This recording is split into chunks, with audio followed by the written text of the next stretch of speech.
सभी को नमस्कार। सनातन संस्था और हिंदू जनजागृति समिति द्वारा आयोजित इस भाव सत्संग में आप सभी दर्शकों का पुनः एक बार हार्दिक स्वागत है। सर्वप्रथम हम जगत गुरु भगवान श्री कृष्ण जी, स्थान देवता, वास्तु देवता, इनके श्री चरणों में कृतज्ञता करेंगे और प्रार्थना करेंगे कि आज का ये सत्संग निर्विघ्न रूप से संपन्न हो।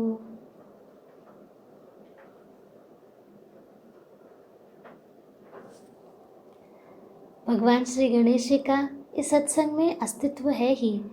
हम उनके चरणों में श्लोक रूपी पुष्प अर्पण करेंगे। वक्रतुंड महाकाय सूर्यकोटि समप्रभ निर्विघ्नं कुरु मे देव सर्वकार्येषु सर्वदा।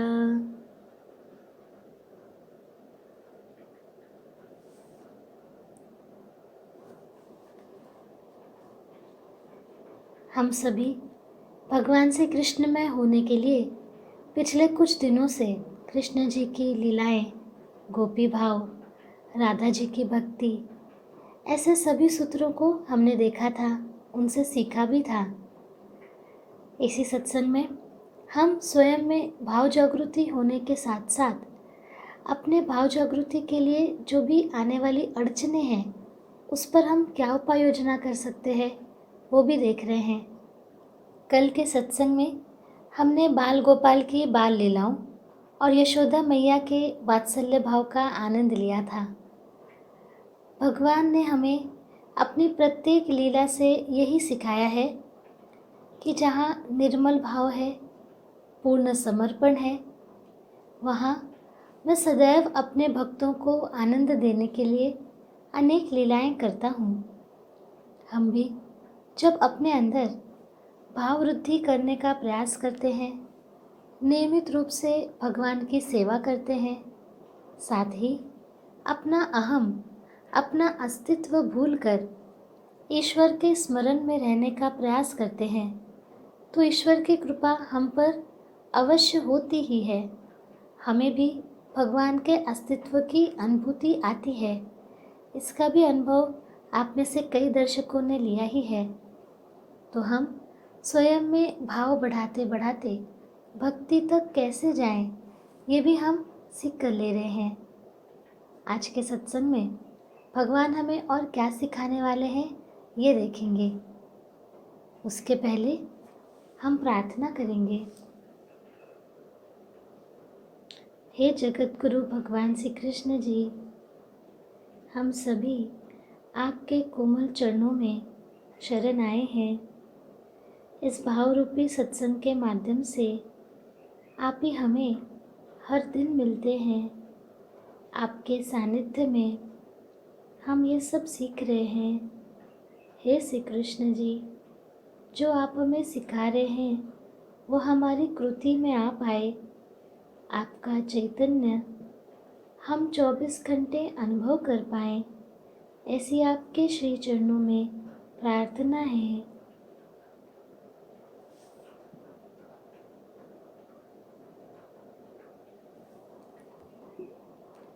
भगवान श्री कृष्ण जी के कोमल चरणों में हम श्लोक वंदन करेंगे।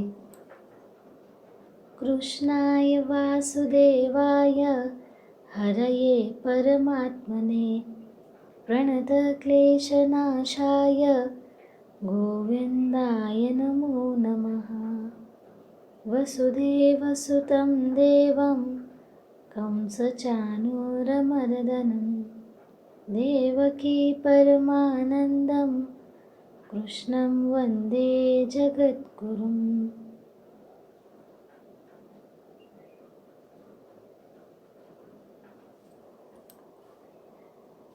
आज सत्संग के आरंभ में हम एक कथा सुनते हैं जिसमें भगवान किस प्रकार अपने भक्तों की सहायता करते हैं और उसके लिए तत्पर ही रहते हैं, ये हमें सीखने मिलेगा।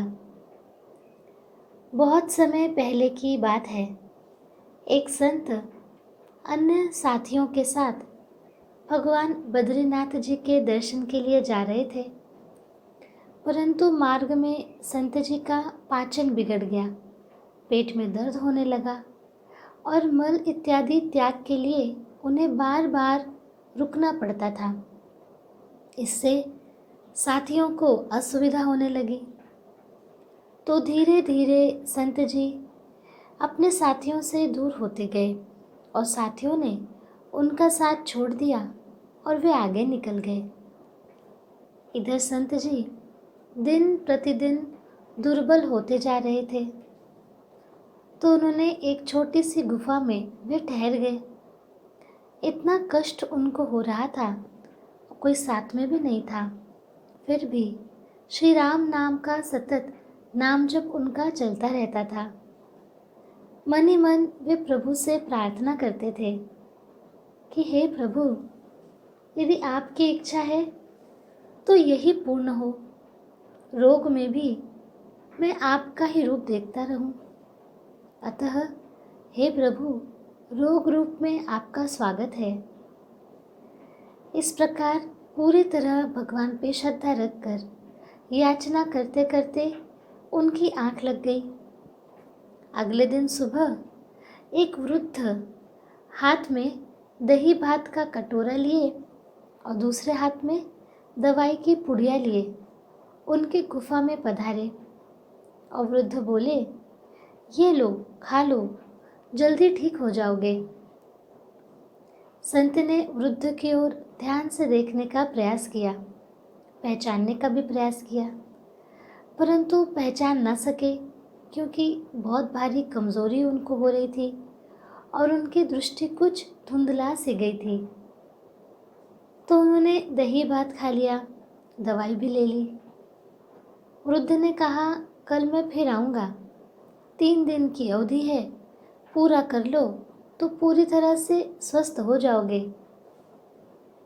संत तो निरंतर राम नाम ही जपते रहते और सोचते रहते कि इस वीरान गुफा में सेवा दान करने वाले ये कौन है। तो अगले दिन उन्होंने पूछ ही लिया, कौन है आप? वृद्ध ने कहा, पहले ठीक हो जाओ फिर पूछ लेना, लो दवाई खा लो।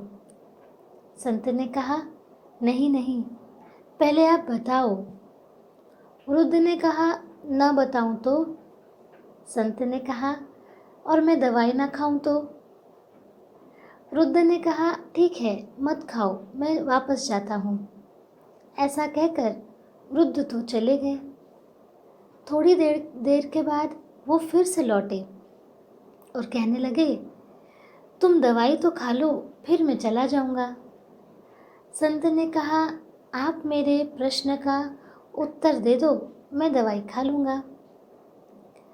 ऐसा संत जी का मधुर वार्तालाप सुनकर वृद्ध मुस्कुराए और भगवान नारायण चतुर्भुज रूप में वहाँ उपस्थित हो गए। संत श्री भगवान जी के चरणों पर मस्तक रखकर बोले, हे प्रभु, इतने निर्जन सुनसान वन में आपके अतिरिक्त और कौन आ सकता है? हे प्रभु, क्या आप स्वयं दौड़ दौड़ कर इसी प्रकार भक्तों की सेवा किया करते हैं? प्रभु ने कहा, जब कोई प्रिय भक्त मिल जाता है तो मैं उसमें प्रेरणा भर देता हूँ और उससे काम करवा लेता हूँ। यदि कोई नहीं मिलता तो फिर स्वयं ही सेवा के लिए उपस्थित हो जाता हूँ। भक्त से इस प्रकार मनमोहन वार्तालाप उन्होंने किया। जीवन को परमानंद से परिपूरित कर प्रभु फिर अंतर्ध्यान हो गए। अब ये प्रसंग जो हमने देखा उसमें हमें ध्यान रखना है कि भगवान ने संत जी को क्या कहा। भगवान कहते हैं, जब कोई सेवा करता है, साधना करता है, तो उसकी सहायता के लिए मैं तत्पर रहता हूँ, क्योंकि ऐसा व्यक्ति ही मेरा प्रिय भक्त है। तो हमें क्या करना है? हमें भी भगवान का प्रिय भक्त बनने के लिए प्रयास करना चाहिए। परंतु हम यदि अपने आप को देखें तो हमारे मन में अधिकतर क्या विचार चलते रहते हैं हमारे मन में? यदि हम विचार करें तो स्वयं के बारे में ही हम अधिक विचार करते हैं, खुद के बारे में ही सोचते रहते हैं। अब स्वयं के ही विचार अधिक हैं तो इसका परिणाम क्या होता है?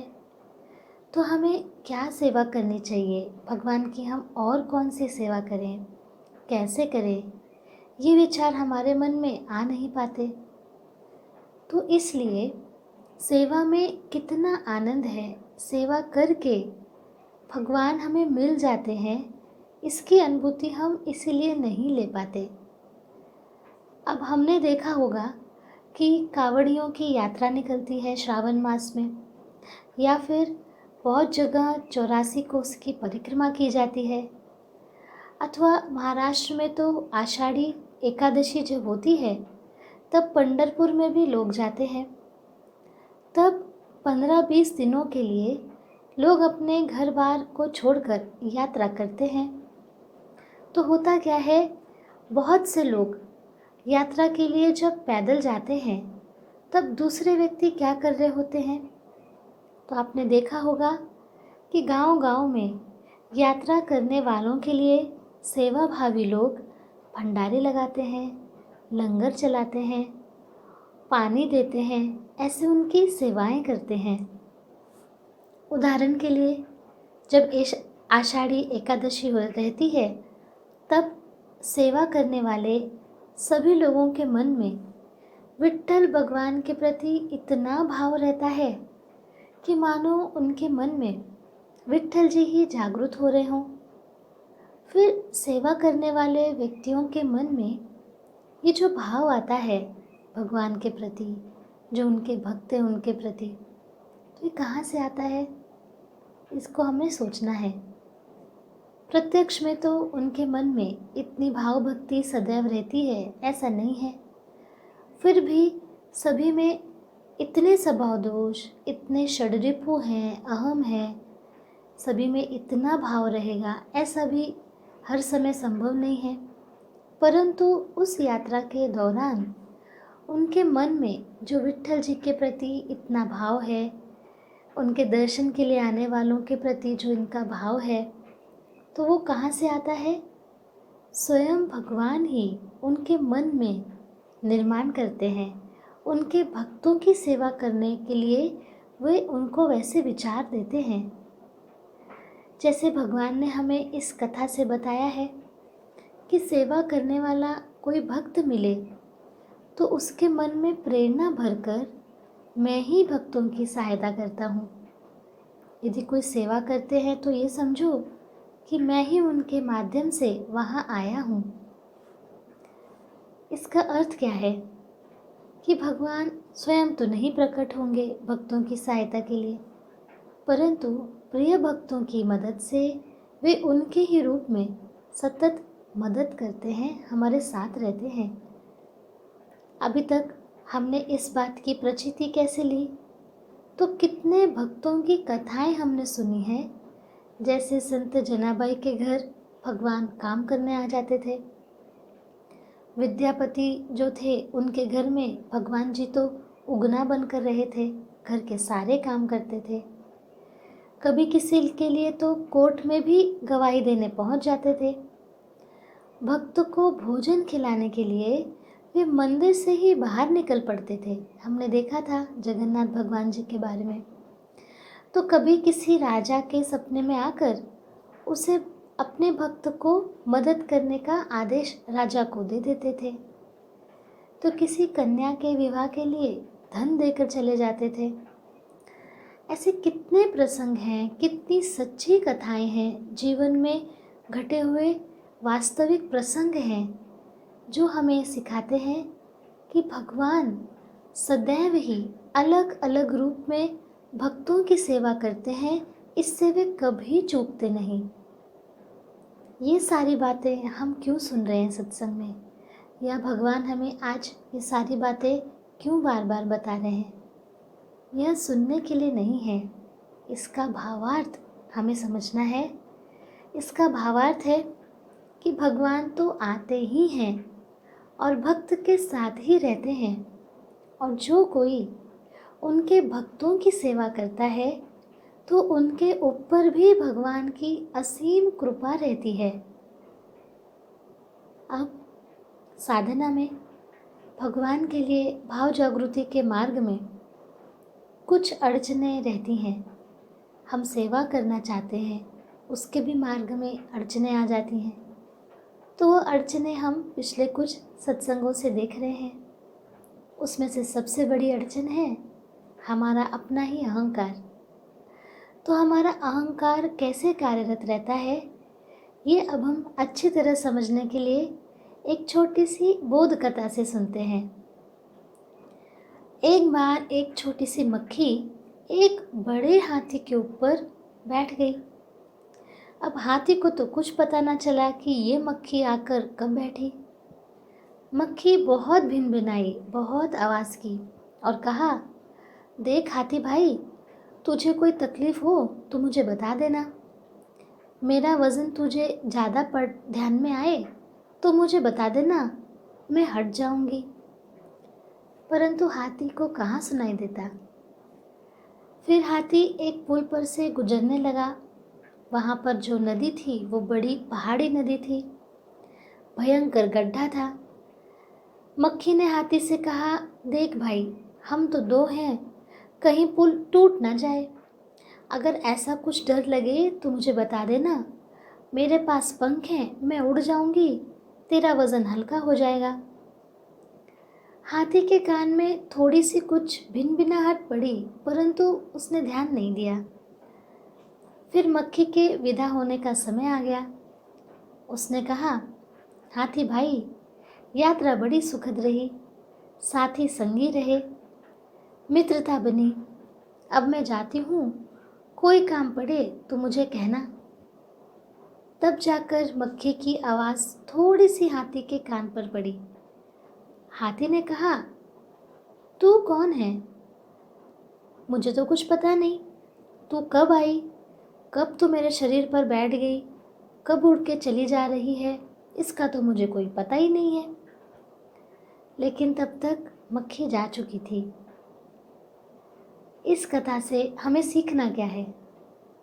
संत कहते हैं, हमारा भी वही हाल है। इतनी बड़ी पृथ्वी पर हम भी जब आते हैं तो हम रहें या ना रहें, इसका कुछ फर्क नहीं पड़ता। वैसे ही हाथी और मक्खी के अनुपात को देखिए, कहाँ हाथी कहाँ मक्खी। वैसा ही हमारा अस्तित्व है, हम कहाँ छोटे से और कहाँ ये ब्रह्मांड है। इसमें हम इस ब्रह्मांड में रहें या ना रहें, ब्रह्मांड को क्या फ़र्क पड़ता है। लेकिन हम क्या करते हैं, हम बड़ा शोरगुल मचाते हैं। वो शोरगुल किस लिए है? यहाँ हमें समझना है कि मक्खी क्या चाहती थी। वो चाहती थी कि हाथी ये स्वीकार करे कि मक्खी का अस्तित्व है। वो चाहती थी कि हाथी उससे पूछे। हमारा अहंकार जो है वो ऐसा ही है। हमारा अहंकार अकेले तो नहीं रहने देता। हमारा अहंकार क्या सोचता है कि दूसरे मुझे माने, दूसरे ये स्वीकारें कि मेरा अस्तित्व है। इसलिए हम क्या करते हैं, हम अलग अलग प्रयास करते हैं कि हमारा अस्तित्व दूसरों के ध्यान में आ जाए, दूसरे हमारी ओर ध्यान दे दें, हमारी ओर देखें, हमारी उपेक्षा ना हो। संत कहते हैं कि जब हम वस्त्र भी पहनते हैं तो हम किस लिए पहनते हैं, सोचना चाहिए हमें। इसलिए कि दूसरे हमारी ओर देखें और उन्हें लगे कि मैं बड़ी अच्छी लग रही हूँ। हम स्नान करते हैं, सजते हैं, संवरते हैं, इसलिए कि दूसरे हमें सुंदर समझें।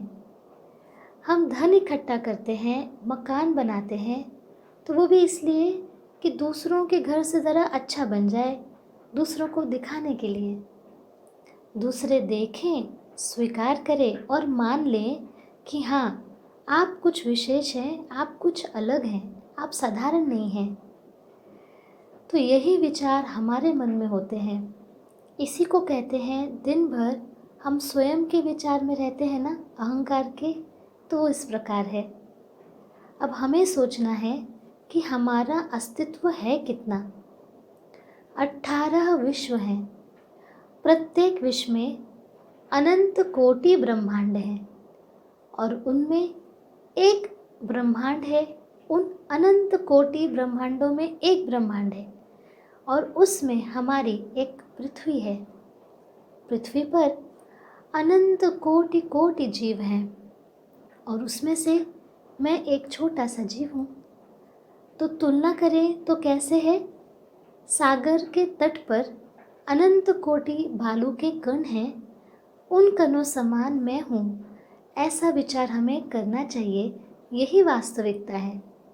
ऐसा विचार करने से हमारा अहम कम होगा कि हम हैं कौन। यही बात हम और अच्छे से समझ लेते हैं। यहाँ पर हमें ये ध्यान में रखना है कि अहंकार क्यों निर्माण होता है, क्यों हमें लगता है हम भगवान से अलग हैं। क्योंकि यही सारे विचार रहते हैं ना, दूसरों को दिखाने के लिए, दूसरों से तुलना करने के लिए हमारे दिन भर की कृतियाँ होती रहती हैं। ये हमें इस कथा से सीखने मिलता है और हमें यही चिंतन करना है कि ऐसा मेरे जीवन में कहाँ कहाँ होता है। संत परम पूज्य भक्तराज महाराज जी ने कहा है, जहाँ अहंकार का अंत होता है वहीं ओंकार का आरंभ होता है। अर्थात जहाँ अहम नहीं है वहीं से भगवान के अस्तित्व का हमें अनुभव होता है, भगवान की कृपा का अनुभव होता है। एक और प्रसंग सुनेंगे। एक बार परम पूज्य भक्तराज महाराज जी और उनके शिष्य के बीच में एक संभाषण हुआ, वो हम सुनते हैं।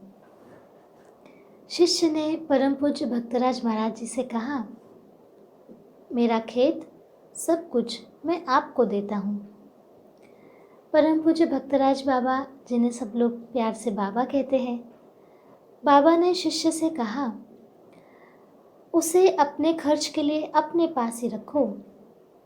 शिष्य ने कहा, मेरे मरने के बाद सब कुछ तो आपका ही हो जाएगा। परम पूज्य बाबा ने कहा, देखो, मरे हुए लोगों का हमें कुछ नहीं चाहिए। शिष्य ने पूछा, तो क्या करूं? परम पूज्य बाबा ने बोला कि आगे देखेंगे। ये प्रसंग हो गया।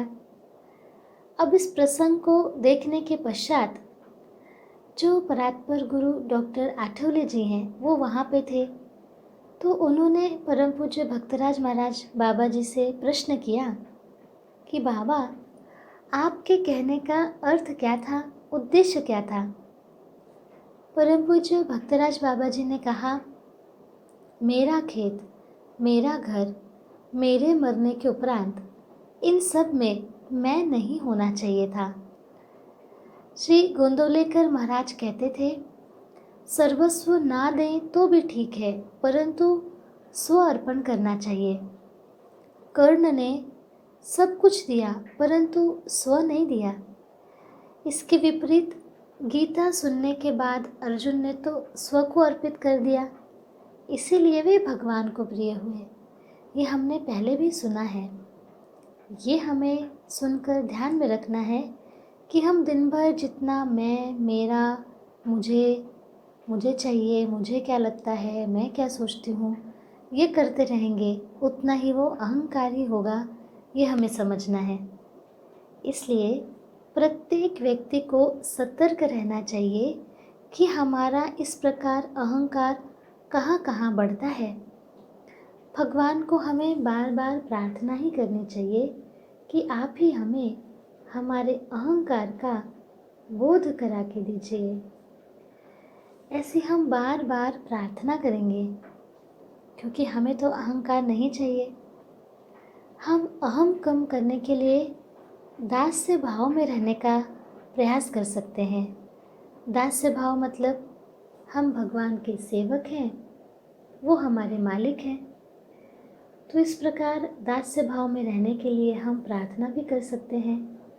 हम प्रार्थना करेंगे कि हे ईश्वर, आप अनंत रूप धारण कर सभी पर कृपा करते हैं। आप ये सब कुछ हमारे लिए ही करते हैं। हम आपके दास हैं। हनुमान जी समान दास्य भक्ति करना आप ही मुझे सिखाइए।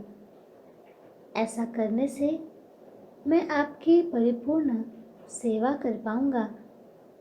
प्रभु, आपकी कृपा के बिना हम कुछ भी नहीं कर सकते। करता करावनहार आप ही हैं। इस सत्य का भान हमें सतत रहे। और प्रभु, हम पर कृपा कीजिए कि हमारा अहंकार ना बढ़े। हे ईश्वर, आपकी कृपा नहीं होगी तो तुरंत ही हम में कर्तापन आ जाता है, अहम आ जाता है। हम आपके दास हैं, इसका हमें निरंतर भान होने दीजिए। ऐसी आपके श्री चरणों में प्रार्थना है।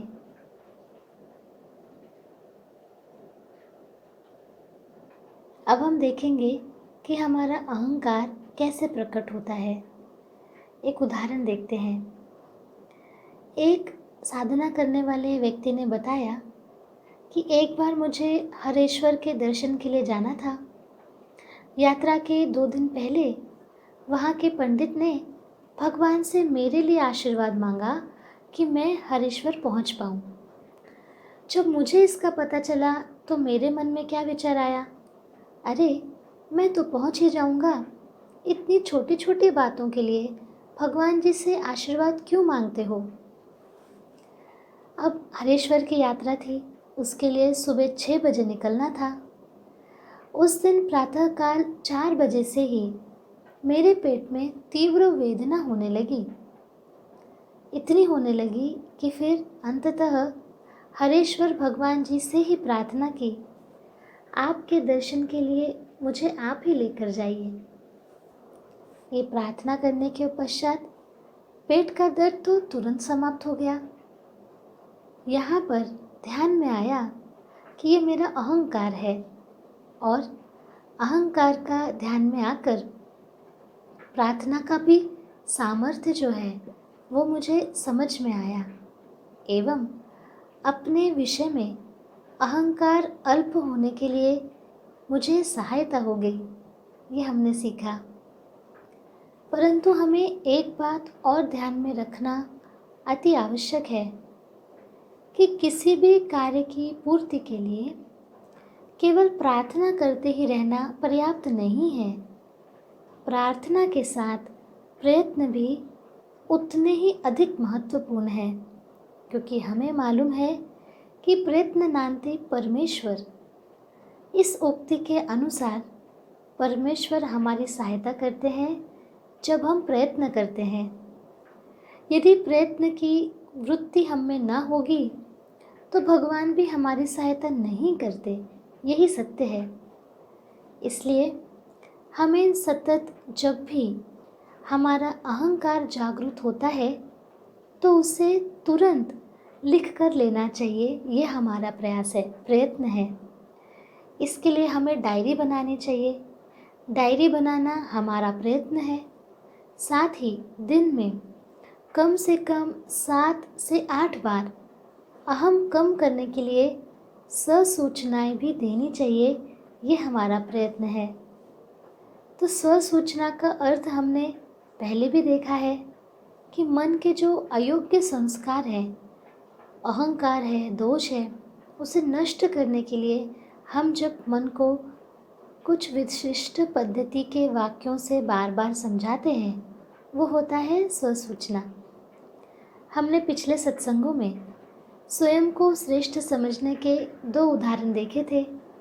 तो आज हम देखेंगे कि उन उदाहरणों पर हम स्वसूचना कैसे निर्माण करें, ये सीख कर लेंगे। पहला प्रसंग था, ये प्रसंग हमने पहले सत्संग में देखा ही है कि कैसे घर में बहू हो या ननद हो धीरे धीरे काम करती है तो सास या भाभी को प्रतिक्रिया आ जाती है, कितने धीरे धीरे काम करती है, इतनी देर में तो मैंने 10 काम निपटा लिए होते। अब यहाँ मन में उठे नकारात्मक विचार क्या है? ये प्रतिक्रिया है, ये हमारा अहंकार है।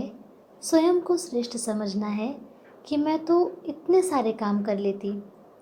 कोई बात नहीं, अब इसी अहम को दूर करने के लिए हम अपने मन को स्वसूचना देंगे। वो स्वसूचना के शब्द, वाक्य क्या होंगे वो आपको बताती हूँ। आप चाहे तो लिख कर ले सकते हैं, इससे भी आपको सहायता होगी। स्वसूचना रहेगी, जब भी मेरी बहू कमरे की सफाई में बहुत देर लगाएगी और मन में विचार आएंगे कि इससे अच्छा तो मैं ही तीव्र गति से काम कर लेती हूँ, तब स्वयं को श्रेष्ठ समझना, इस अहंकार का बोध होगा और मैं विचार करूँगी कि प्रत्येक व्यक्ति की अपनी प्रकृति होती है। मेरी बहू में जो गुण हैं उन्हें मैं देखूंगी, उनका आदर करूंगी। ये जो स्वसूचना है, यहाँ हमने एक स्पेसिफिक यानी स्पष्ट रूप से प्रसंग लिया है कमरे की स्वच्छता का। तो स्वसूचना में स्पेसिफिक प्रसंग लेना ये आवश्यक होता है। यहाँ हमने सास बहू का प्रातिनिधिक उदाहरण लिया है। आप अन्य भी उदाहरण ले सकते हैं। ये केवल एक प्रारूप है, इसके अनुसार आप खुद के लिए स्वसूचना तैयार अवश्य कर सकते हैं। अब हमने दूसरा प्रसंग देखा था, वो ये था कि जब कहीं जाना होता है और मेरी जो सहेली है वो थोड़ी देर से आती है, तो मुझे गुस्सा आता है और मैं उसे ताना के रूप में से ताना मार देती हूँ और कहती हूँ कि बड़ी जल्दी आ गई, थोड़ी देर से आती तो चलता था। तो यहाँ हमारे बोलने से वैसे तो सामने वाले को दुख हो ही सकता है और हमारा अहंकार बढ़ता है। तो यहाँ पर हम स्वसूचना कैसे देंगे वो देखते हैं। हम कह सकते हैं कि जब भी मुझे सहेली के साथ सेवा में जाना होगा और वो 15 मिनट देरी से आएगी, तब मेरे मन में विचार आएंगे, मैं तो जल्दी तैयार हो जाती हूँ, ये गुण भगवान ने ही मुझे दिया है, इसके लिए कृतज्ञता करूँगी और सहेली को कुछ अड़चन तो नहीं आई, ये ध्यान में रख उससे नम्रता से पूछ कर लूँगी। तो ये स्वसूचना आप मन को बता सकते हैं।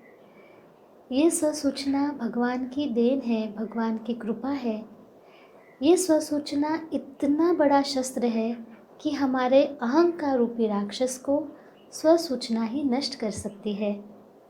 तो हमें प्रयत्न ये करना है, ये स्वसूचना हमें मन को बतानी है। स्वसूचना यानी हमने देखा और हमें ये जो वाक्य है वो मन को बार बार बताने हैं।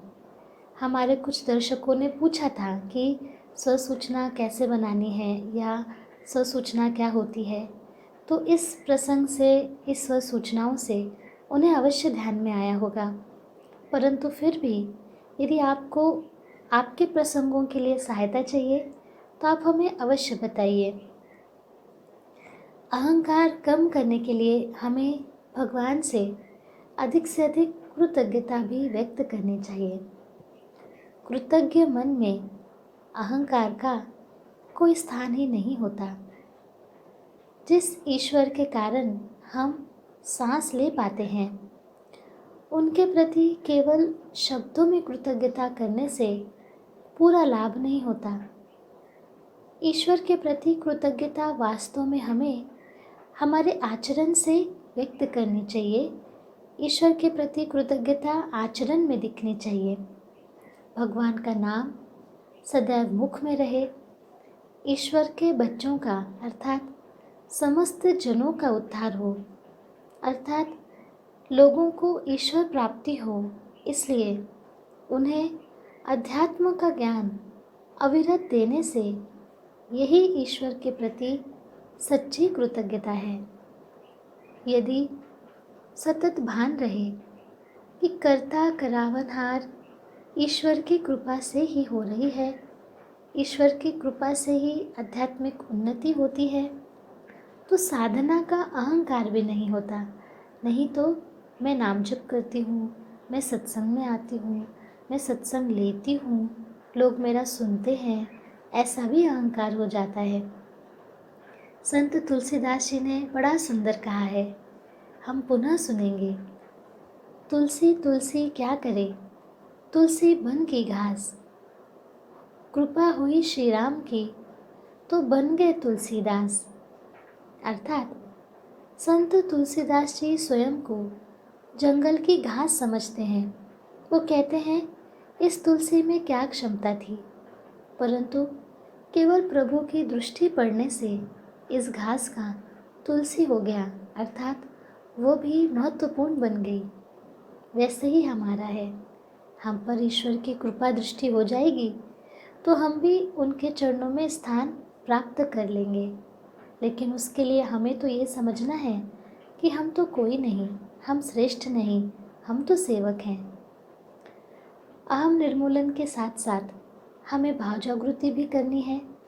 इसलिए भाव जागृति के प्रयासों में आज हम पुनः मानस विश्व में जाकर भगवान के मानस पूजा का, भगवान की कृपा का पुनः अनुभव करेंगे। आज हम सब कहाँ जाएंगे? तो आज हम सब मानस रूप से 4 धामों में से एक श्री बद्रीनाथ धाम, यहाँ पर मानस दर्शन के लिए जाएंगे। हम सब हाथ जोड़ेंगे, अपनी आंखें बंद करेंगे। हम सब भगवान बद्री नारायण जी का विशाल सुंदर रूप आँखों के सामने लाएंगे और उनके श्री चरणों में शरण जाकर भावपूर्ण प्रार्थना करेंगे। हे बद्री नारायण, आज आपकी कृपा आशीर्वाद से ही हमें आपके दुर्लभ दर्शन प्राप्त होने वाले हैं। आपके भावपूर्ण दर्शन करने हेतु हमारे अंतःकरण में आवश्यक भाव आप ही निर्माण करें। ऐसी आपके श्री चरणों में प्रार्थना है। अब हम मन ही मन उत्तराखंड के चमोली जिले में स्थित पवित्र बद्रीनाथ जी के दर्शन के लिए जा रहे हैं। बद्री विशाल जी को अपना निर्मल हृदय अर्पण करने के लिए हम सतत नाम जप कर रहे हैं। चमोली जिले में पहुंचते ही हमने वहाँ की रज को अपने मस्तक से लगाया है और वहाँ के स्थान देवता को साष्टांग प्रणाम कर रहे हैं। थोड़ा आगे जाने पर अलकनंदा नदी के किनारे तथा नर नारायण नामक 2 पर्वतों के बीच स्थित सुंदर बद्रीनाथ बद्री नारायण अर्थात जो पवित्र मंदिर है उसके हमें दर्शन हो रहे हैं। चारों ओर बर्फ की परतों से ढके पहाड़ों के बीच भगवान बद्रीनाथ धाम के दिव्य दर्शन से हमारा रोम रोम रोमांचित हुआ है। हमें शीतलता का अनुभव हो रहा है। हमने अलकनंदा माता के रूप में अलकनंदा नदी हैं उनको भावपूर्ण नमस्कार किया है और उसी के पास में जो तप्त कुंड है वहाँ स्नान कर अपने तन और मन की शुद्धि की है। दूर से ही मंदिर के कलश का दर्शन करते ही हमारे मन में असीम उत्साह और चैतन्य का संचार हुआ है। हमने कलश को भावपूर्ण नमस्कार किया है। बहुत ही सुंदर प्राचीन शैली में निर्मित इस 15 मीटर ऊंचे मंदिर की शोभा बहुत ही मनोहारी है। हम प्रत्येक सीढ़ी को नमस्कार करते हुए स्वयं के अहंकार को समर्पित करते हुए मंदिर के परिसर में अब पहुंच गए हैं। वहाँ भव्य देवताओं की 15 मूर्तियों के दर्शन से हमारा मन अत्यंत उत्साहित हो गया। उनमें भगवान श्री विष्णु की 1 मीटर ऊंची काले पत्थर की प्रतिमा, जिसमें भगवान श्री विष्णु ध्यान मग्न मुद्रा में सुशोभित हैं, ऐसे बद्री विशाल मूर्ति के हमें जैसे ही दर्शन हुए, वैसे ही हम सभी का मन भाव विभोर हो गया। हमारा मस्तक सहसा ही नमस्कार की मुद्रा में झुक गया है। मंदिर के चैतन्य से मन बहुत ही शांत हो गया है। मन में कोई भी विचार नहीं है, वो तो केवल बद्री नारायण जी के सुंदर मुख को देखकर उसमें ही लीन हो गया है। अब हम भगवान का सुंदर अभिषेक करेंगे। हम स्वर्ण पात्र में निर्मल गंगा जल से बद्री विशाल जी अर्थात श्री विष्णु जी का अभिषेक कर रहे हैं। उनको कोमल वस्त्रों से पोंछ रहे हैं और कोमल हाथों से अष्टगंध का लेप लगा रहे हैं। उन्हें सुंदर भाव और प्रेम के रंगों में रंगे दिव्य वस्त्र अर्पण कर रहे हैं। उनका विविध अलंकारों से सुंदर श्रृंगार कर रहे हैं। भगवान श्री विष्णु हमें प्रेम भरी दृष्टि से देख रहे हैं। हमने उन्हें वन तुलसी की माला पहनाई, चंदन का तिलक लगाया। अब हम उनकी आरती करने के लिए चांदी की थाली सजा रहे हैं।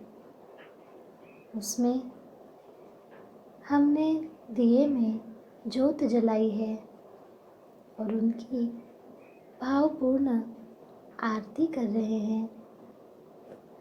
हमने उन्हें प्रिय चने की कच्ची दाल, गरी का गोला, मिश्री, नाना प्रकार के फलों का भोग लगाया है। हम सब ने भगवान बद्रीनाथ जी का कृतज्ञता भाव से उनके चरणों में नमस्कार किया है। भक्त वत्सल बद्रीनाथ जी के सुंदर हाथों से आशीर्वाद रूपी चैतन्य हमें मिल रहा है। हम उनके प्रति कृतज्ञता भाव से भर गए हैं। अब हम भगवान बद्रीनाथ जी के श्री चरणों में साष्टांग प्रणाम कर रहे हैं और याचक भाव से प्रार्थना कर रहे हैं। हे भगवान श्री विष्णु, हम सब आपकी शरण आए हैं। आपने हम पर आज जो कृपा की है, उसके लिए कृतज्ञता करने हेतु हमारे पास शब्द ही नहीं हैं। आप हमारे मन बुद्धि पर आया रजतम का आवरण नष्ट करके भाव जागृति करने के लिए अहंकार नष्ट होने के हमारे प्रयास हों, ऐसी हमारी सहायता करें। ऐसी आपके चरणों में शरणागत भाव से प्रार्थना है। भगवान के दिव्य चरणों में कृतज्ञता व्यक्त करेंगे। हम रुकेंगे, धीरे धीरे अपनी आंखें खोलेंगे।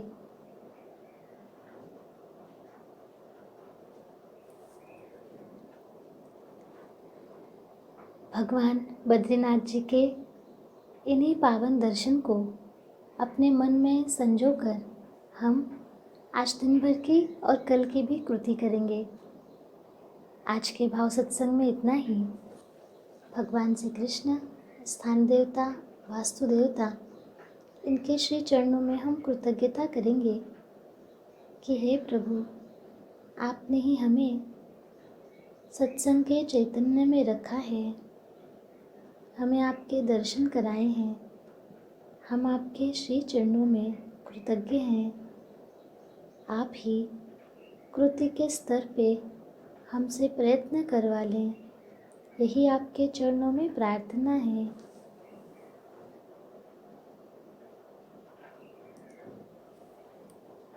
आज के सत्संग में हम यहीं रुकते हैं।